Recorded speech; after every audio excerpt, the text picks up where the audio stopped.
Dans un verset, nous apprenons que les montagnes ne sont pas immobiles comme elles semblent l'être, mais sont constamment en mouvement.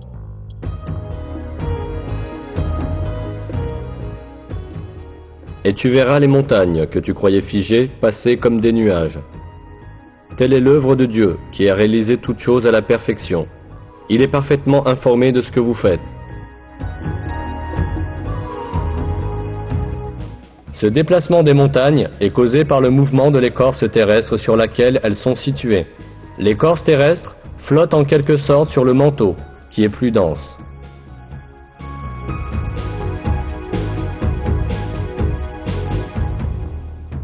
C'est au début du XXe siècle que pour la première fois, un savant allemand du nom d'Alfred Wegener a avancé l'hypothèse que les continents de la Terre avaient formé un seul bloc dans les phases initiales du monde, puis avaient dérivé dans différentes directions et s'étaient ainsi séparés en s'écartant les uns des autres.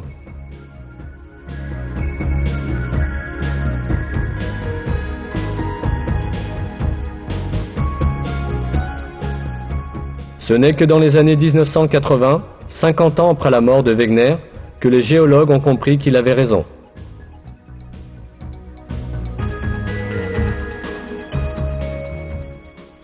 Découvert grâce aux recherches géologiques effectuées au début du XXe siècle, ce mouvement de l'écorce terrestre est expliqué par les scientifiques comme suit.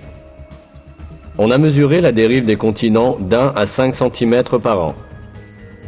Un point important doit être souligné ici. Dans le verset, Dieu décrit le mouvement des montagnes comme une dérive. Aujourd'hui, la science moderne utilise l'expression dérive des continents pour décrire ce mouvement.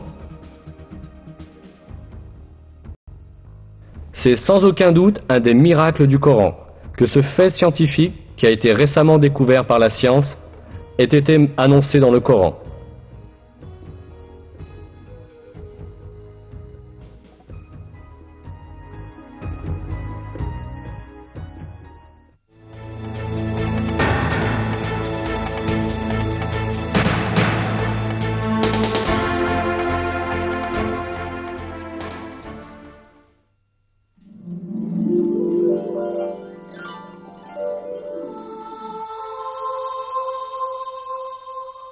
Le fer est un des éléments soulignés dans le Coran.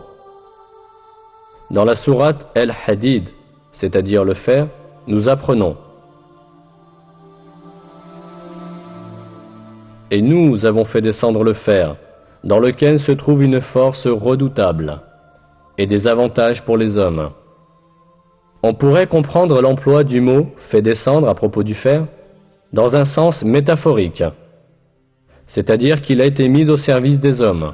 Mais si nous prenons en compte le sens littéral du mot, celui de faire descendre physiquement du ciel, nous nous apercevons que ce verset implique un miracle scientifique très significatif.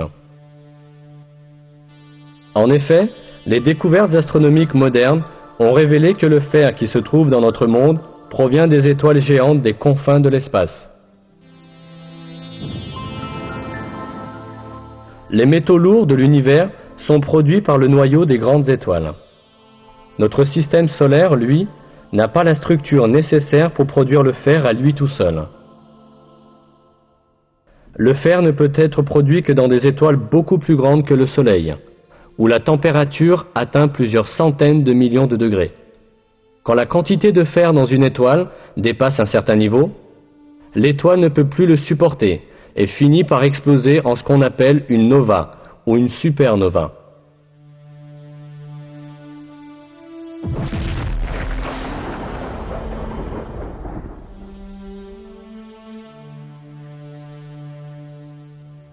À la suite de cette explosion, des météores contenant du fer sont éparpillés dans l'univers et se déplacent dans le vide, jusqu'à ce qu'ils soient attirés par la force gravitationnelle d'un corps céleste.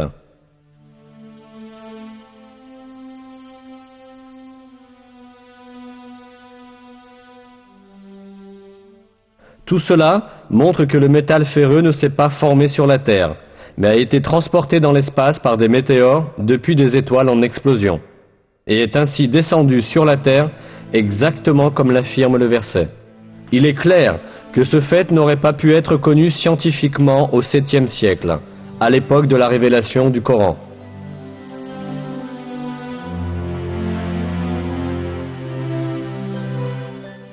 Et nous avons fait descendre le fer, dans lequel se trouve une force redoutable et des avantages pour les hommes. De plus, le 25e verset de la sourate El-Hadid, qui mentionne le fer, comporte deux codes mathématiques intéressants. La sourate El-Hadid est la 57e sourate du Coran. La valeur numérique du mot El-Hadid, en arabe, autrement dit son abjad, est le même nombre, 57. La valeur numérique du mot Hadid tout seul est 26, et 26 est le code atomique du fer.